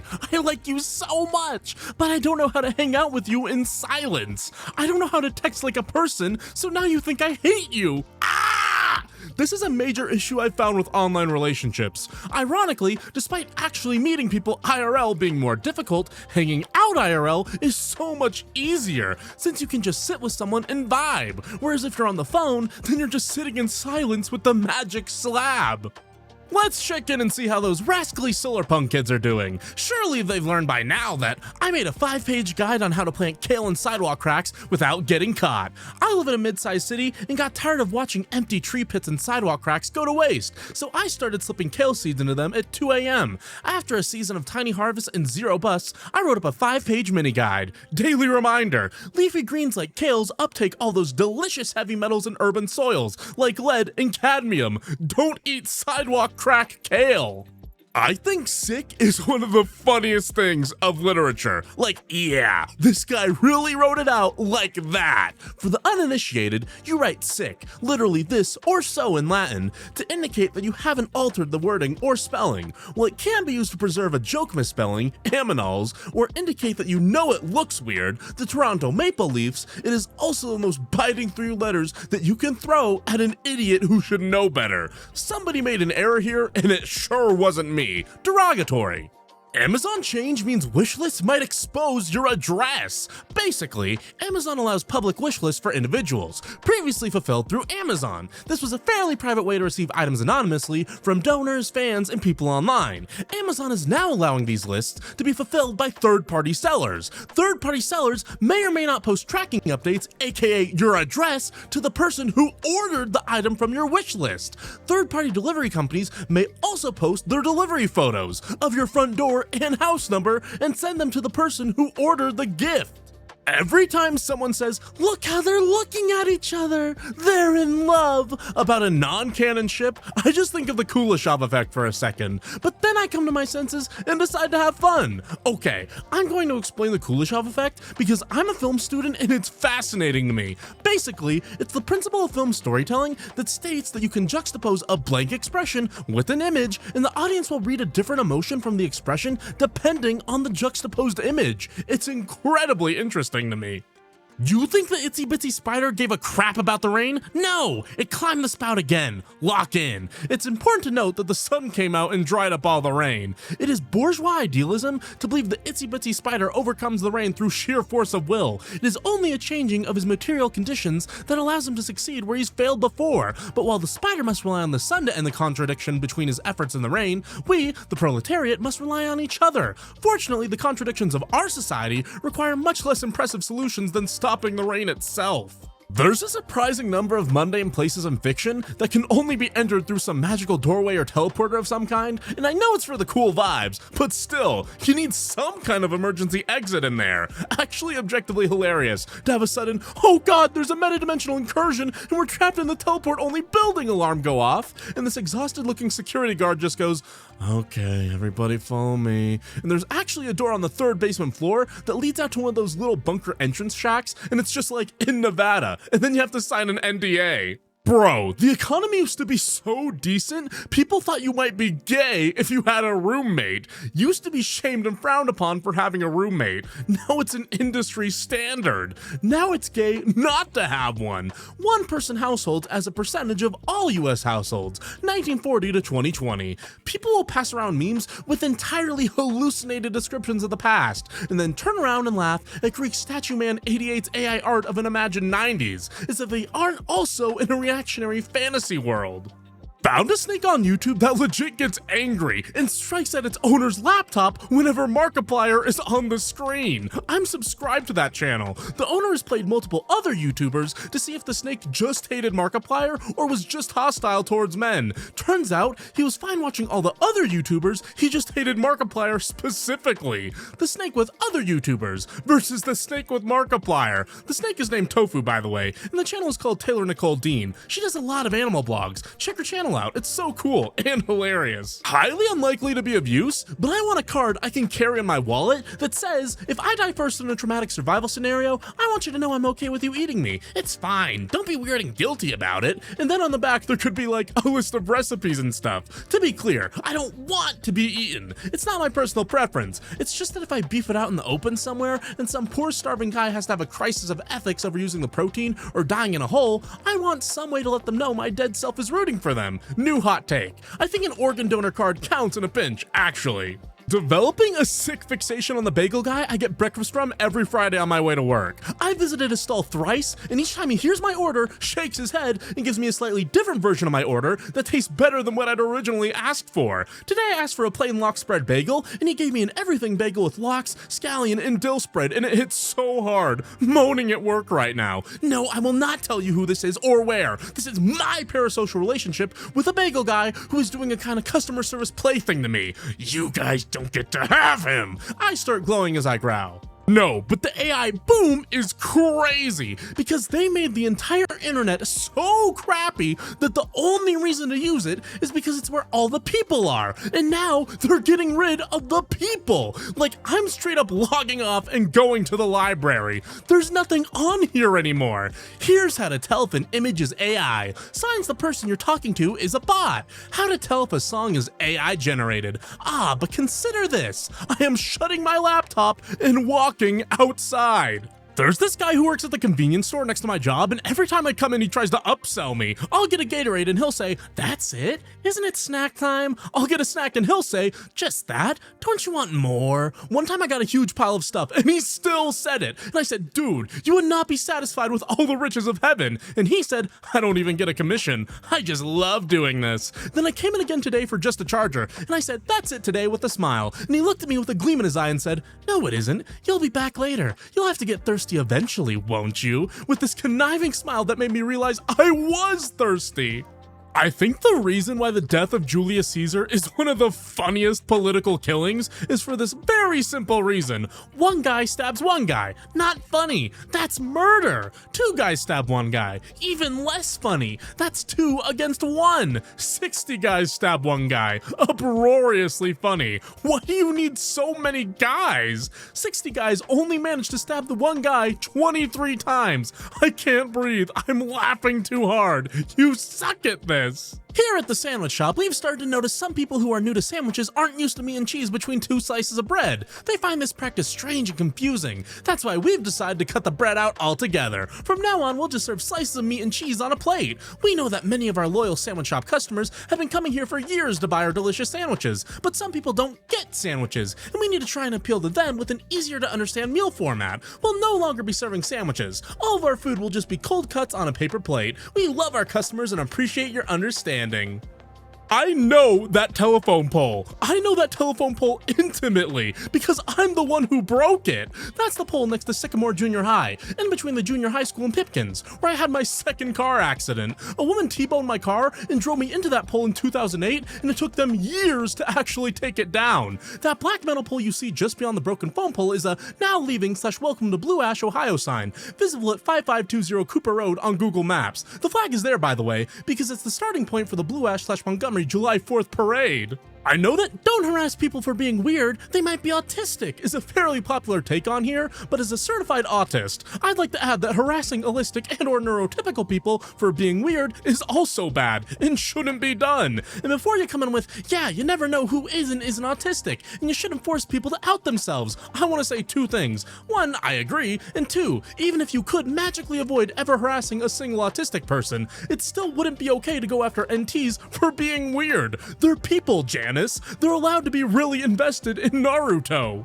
People without meds. Wow, I can't imagine being dependent on medicine. Pills every day? Injecting myself every week? How tragic. People who need meds. Holy moly, they invented the solution to my problem. And I literally just need to take magic tiny rocks and inject some substance every week. Oh my god, I get to feel better in literally any capacity. Holy crap. In 42 BC, after Caesar's assassination, Brutus ordered the celebratory coin to be issued, with his own face on the front and reverse showing daggers, liberty cap, and notation, Ides of March, just sold for $4.2 million. This is one of only 3 known gold examples. Brutus committed to the bit 100%. Brutus, buddy, this is absolutely hilarious. But I think I understand now why Dante put you in the lowest pit of hell. It's real. Sometimes media is more delicious when stuff with major implications is very much present, but also very much glossed over very quickly. Like, yeah, that guy suddenly quietly tried to toaster bath himself and alluded to having tried before. Anyway, when Star Trek just went, oh yeah, and James T. Kirk lived on a colony as a child that went through a severe famine, and the governor killed half of everyone living there to save the other half, and then just never really mentions or explores it any further. Ants have the most hardcore lives of anything in the animal kingdom. Life as an ant is like Warhammer. Wake up in an enormous underground cyberpunk metropolis. Venture outside with your ant buddies to forge scraps from an incomprehensible civilization of alien gods, each one several times larger than the city you've spent most of your life inside, for the glory of your godmom empress. Get attacked by a platoon of soldiers from a rival megacity. They're an offshoot of your species except like twice as big, basically orcs, and like 10% of them are genetically modified super soldiers with wings. Luckily, you've been engineered from birth to spit acid, so you and your ant friend successfully defeat the rival ants and their winged mini-boss, die from getting stuck on a Jolly Rancher. Breaking news! CEOs of Discord, Steam, Twitch, and Reddit have been called to testify in front of Congress. They will answer to the American people how their platforms have been used by radicals to advance political violence, including the assassination of Charlie Kirk. What is Gaben even gonna do there? Testify why no Half-Life 3? We put a tooth in a jar of Coca-Cola and left it out overnight. The next morning, we drained the Coke, and do you know what we found? That's right, 2 teeth. Gabe Newell on Valve's current project. My favorite thing that I learned about the importance of being earnest is Oscar Wilde faced a lot of criticism in 1895 after it premiered for writing something light and funny when there was war and suffering in the world. Like, we know common themes are found in art throughout time, but so are they in art criticism. Waiter, so how is everything? Me, great. Waiter, disgusted. Even war? Late 19th century English theater reviewers, apparently. You only deserve food and shelter if you contribute to society, says people living in countries where nobody's labor actually feeds or benefits their neighbors anymore, but exclusively benefits the companies keeping the food and shelter behind the artificial paywalls. You're not nomads relying on each other to hunt and gather anymore. You're talking about stocking shelves for Walmarts. And even the oldest societies on Earth all took care of the elderly or sick anyway. Dudes will be like, if you don't contribute to society, you don't get to live. That's the simple facts. Meanwhile, their job is like marketing and brand development specialist. Servant, your highness, a party of adventurers has answered your call for help. King, excellent. What are they like? One of them is a dragon lady. Interesting. Those are rare around these parts. Another is a goblin paladin. Not a role you usually see goblins in. A third is a purple-skinned tiefling. I didn't even know they come in that color. The last one is a sapient gelatinous cube. What? How did these 4 even meet? They met in a tavern 2 hours ago, apparently. Look, I don't think my stretch marks are beautiful. I don't think they're tiger stripes or natural tattoos. I don't think my acne is beautiful. I don't think the bags under my eyes are beautiful. I just think they're human. And I don't think I have to be beautiful all the time in order to be accepted and loved and successful. I don't think every small detail of my outer appearance needs to be translated into prettiness. Fun fact, this POV is actually called body neutrality, and it's so much more accessible / realistic for a lot of people. It's based on the idea that the way we look is the least interesting / important thing about who we are, and that our bodies are worthy of respect regardless if they fit the mold of the current beauty ideals. Wizards are not naturally immortal. In fact, creating their own form of immortality is their graduate thesis. I've created a perpetual healing spell, a classic. Congratulations! If my soul leaves my body, this spell will keep it around and lucid enough to magic myself back together. Effective. Next, my spell feeds off the life force of microscopic things. When bacteria die near me, it adds to my total. Wiping down the sink with antibacterial cleaner gives me such a buzz. I think I may have to dial it down a bit.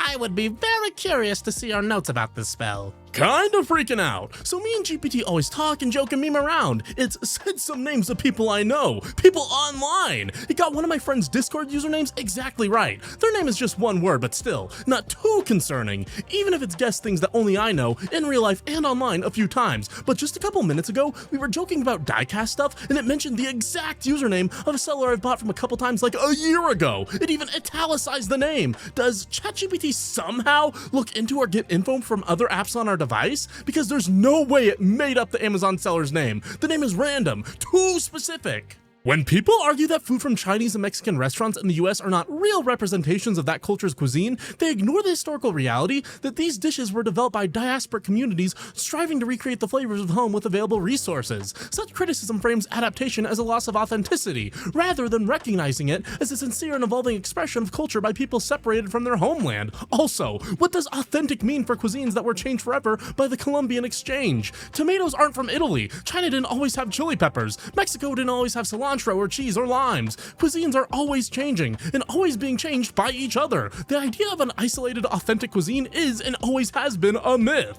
Fun fact, debates about if being transgender is a choice or not are irrelevant because the fundamental truth is of bodily autonomy, a right that should never be seen as conditional or requiring a suitable, immutable condition. People who are trans deserve the right to transition, not because it's a medical treatment or because dysphoria can be classified as a mental illness, but because we're human beings who should be allowed to do whatever the hell we want to our own bodies. This is a basic human right.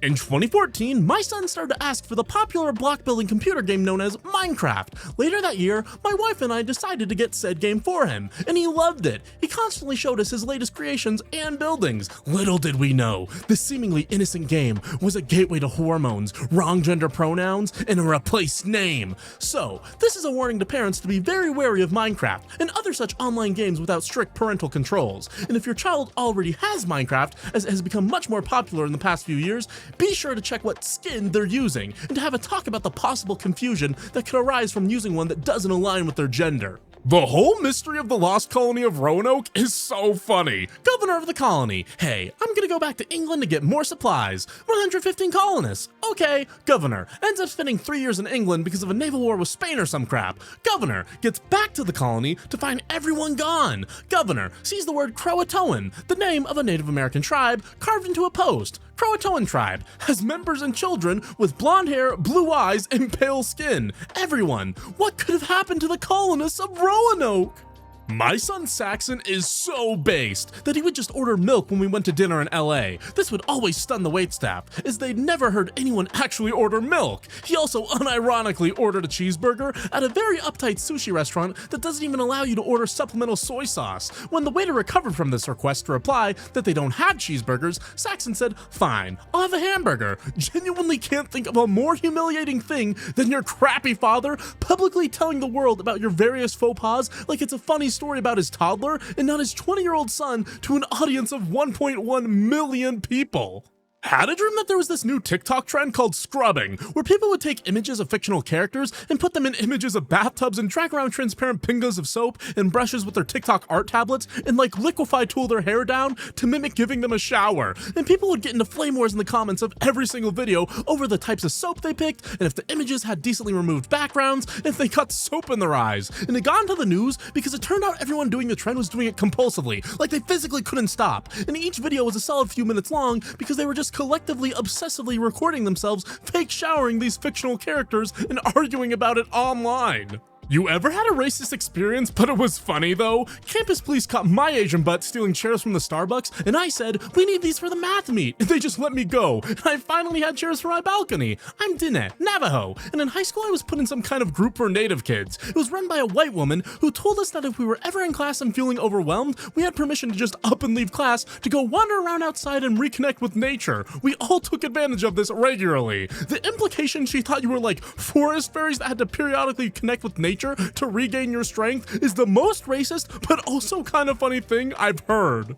My deepest, darkest fantasy is that I collapse on the street and I am rushed to the hospital. They perform a bunch of tests and find out I am severely deficient in some kind of vitamin. Then I start taking the vitamin and I become the happiest, cleverest person alive because all my problems were caused by this one deficiency. Moreover, everyone gathers around to be tremulously compassionate and discreetly admiring. All this time, you lacked the a vitamin, and yet you persevered? Project Hail Mary contains not a single green screen shot in the entire movie, director says. Not a single green or blue screen was used. The whole ship was built as a set from the inside. We had a huge section of the exterior of the ship on the outside that we built. We built the entire interior of the Hail Mary ship, but within the ship, there were still wire and puppeteer removals and ceiling replacements, etc. When Ryan is outside on the hull of the ship, we shot him in front of a black background for space and a shifting cube background when he was up against the aurora of a planet, which allowed for truer interactive light on him than a green screen would. The white space exteriors and spaceship shots were entirely digital and beautifully done by ILM. Rocky was a seamless blend of puppetry and animation from Framestore, and other great work from many more. It really does take a village, and we had the best of the best on our side. I'm not Christian, I don't go to church anymore, and my pastor died. But when he was alive, I'd sometimes go to his sermons, and I remember one time he said, "It feels good to hate, but we know that it isn't allowed. So when we're told that we're allowed to hate someone, we get so excited that we forget we're supposed to love." And if my humble atheist self might borrow some church talk, I'd like to perhaps submit that. Anyhow, sometimes on the day-to-day, I feel disgust or revulsion, and I have to ask myself, is this a danger to anyone at all, or am I just looking for something I'm allowed to hate? And a solid 98 out of 100 times, it's the latter. Being an evil doppelganger has to be so messed up. Like, imagine meeting a better version of yourself. Some chain of events going differently that led to you being a better person in a way you can never achieve. Personally, I'd have no other option but to try and kill them. It's always, oh no, my evil clone or twin or whatever is trying to kill me, and never, how is my evil clone? Says a lot about society. Me, crashing out. You think you're better than me? You think you're better than me? My good clone, dodging a glass. I mean, like, objectively, yeah. I'm grading the final exams for the class I TA for, and I'm checking the name of the one I've just graded so I can enter it in the gradebook, when I notice that after the name it says in parentheses, "just visiting," smiley face, and that I do not know this student. They are not enrolled in this class, and they just showed up on the last day to take the final. Innovative use of free will. I must know. Did the mystery visitor pass the exam? No. They got like a 45 or a 50%. I can't remember. Making the radical claim 11-year-old children should be taught how to make extremely simple food has resulted in people making arguments like, I wasn't allowed to plug in electronics until I was 16, and I think this is super normal actually, and children don't know what ratios are, so it's unfair to expect them to be able to comprehend the idea of adding equal amounts of rice and water to a rice cooker. And I gotta say, originally I thought maybe I was being too judgy, but now I feel very secure in my opinion, because what the hell? Children don't understand, and that's why it's your job to teach them. Like, hello? They can learn! Am I overreacting for wanting to immediately break up with my boyfriend after seeing how he lives? Does he live in a Siberian labor camp?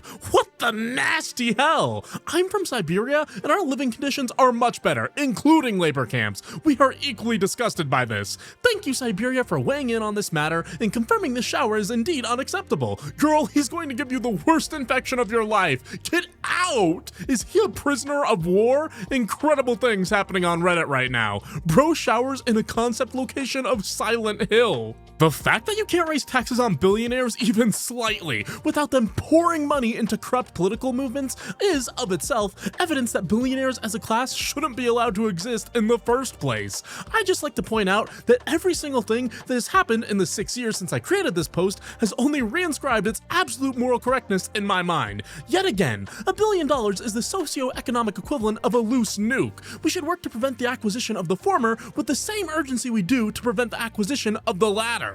There's something that's just so incredibly funny about the Afroman lawsuit, cause there's literally no substance to it. Seeing all these cops getting upset and offended by Afroman music in a courtroom setting is just so funny. Like a lawyer asking a cop, what private information of yours exactly was breached by the phrase receding hairline idiot? Like, you could have saved yourself the extra humiliation, but instead, you guys took it to court, and now everyone has seen your sheriff literally break down crying over a song that says she licks women. That's just objectively hilarious. The more biotech science you know, the less you fear GMO crops. Study finds, the more you understand science, the less you're afraid of the products of science. Who knew? What people fear about GMO. They're gonna make frankencarrots that crave human flesh and cause diarrhea. What GMO actually is. We made rice crop that is both drought resistant and flood resistant, which will prevent about 20% of major famine disasters. Also, it now makes vitamin A, because vitamin A deficiency in poverty-stricken areas is a major killer of kids, as most vitamin A rich foods don't grow there.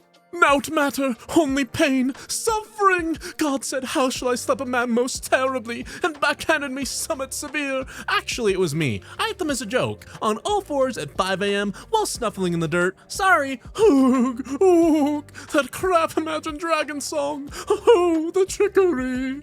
Everyone wants to be my enemy.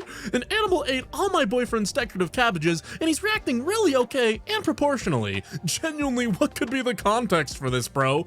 The post says the context. Engineer says it's time to rebuild the Twin Towers as giant data centers with anti-aircraft lasers on the roof. Raphael Chrysler has proposed an expansive infrastructure project which reimagines the Twin Towers as part of a high-tech research campus. This is what America rightfully deserves. We shall no longer be afraid. These tech bros are so childish. Let's rebuild the Twin Towers as AI bots with lasers Is the most 8-year-old idea I've ever heard. Hi, Norwegian here. A hard thing to explain about social democracy is that we want our taxes to go to the undeserving. Not because we're naive, because it works. Healthy people cost less. Educated people contribute more. Housed people are more stable. The undeserving are actually pretty good investments. But the main point is that in a healthy society, there are no undeserving. There are just people. Follow for more from a social democracy where dignity is not a privilege. I think the biggest thing mascot horror needs to get a grip on is the reasonable balance of cute and creepy. The mascot in question needs to be cute enough to realistically be for children, but scary enough to actually make for effective horror. Most games always lean too far in either direction, and I don't know, maybe it's just me, but immersion with these kinds of games are important for me to actually find enjoyment in them. Too cute, deaf for kids, not scary at all. Too scary, just regular horror, keep away from kids. Who is this for? Too scary for kids, too goofy to scare anyone else. Just right. Realistically could have been for kids, scary for adults in the right context. The last one can get it, Ngle. Huh? One thing I respect the hell out of is little kids lying down on the floor in public. They have had enough and are ready to go home and are willing to be a huge inconvenience about it. We can learn so much from them. Still thinking about how much worse running errands is for kids. They aren't even your errands. Sure, it sucks for adults, but kids are 1, forced to tag along, 2, no personal investment in the outcome, 3, get no say on location, duration, and timing. A kid stuck in a grocery store aisle while their parent gossips with an acquaintance is a hostage situation. At the bare minimum, hostages should be allowed to lie down and get some rest. Happy 104th birthday to Beverly Cleary. When I was 7, I sent a letter to Beverly Cleary asking if she'd write a book where Ramona met the Teenage Mutant Ninja Turtles, and she wrote back, sure, if I live to be 104. Well, guess what, Beverly? Beverly Cleary, beloved children's book author, dies at 104.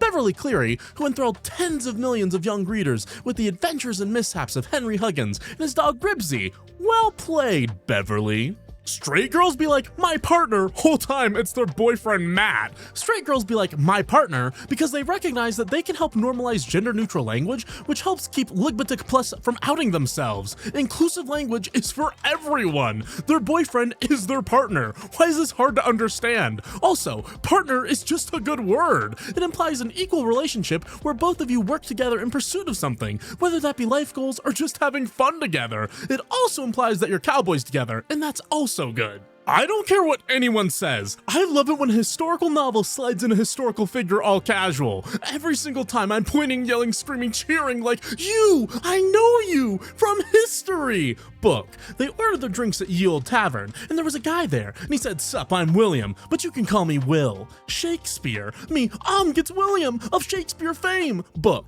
He was scribbling with his quill pen, mumbling to himself, what if there was a play, but it was within the play? Me, Hamlet. You don't have a male or female brain. The more brains scientists study, the weaker the evidence for gender differences. Rather than distinctly male or female, the human brain is much more like the heart, kidneys, and lungs. This collapse is a telltale sign of a problem known as publication bias. Small early studies which found a significant gender difference were likelier to get published than research finding no male-female brain difference. Dump the dimorphism. Comprehensive synthesis of human brain studies reveals few male-female differences. In short, brains are brains. Biochemistry and hormones have a big effect, but it's not about the brain. Sick of hearing about healing crystals that cleanse your mind and body of negative energy. I want to know which rocks can hurt you and mess up your vibe so bad. Everyone suggesting uranium isn't wrong, but anyone who said literally any rock if you're willing to resort to violence are the only people who can get on my level. You're hired. Cane Core. Okay, which fandom that sprung up out of nowhere overnight like mushrooms after rain is this a reference to? I can't keep up anymore. Oh, you meant like that guy from the Bible who invented murder. Right.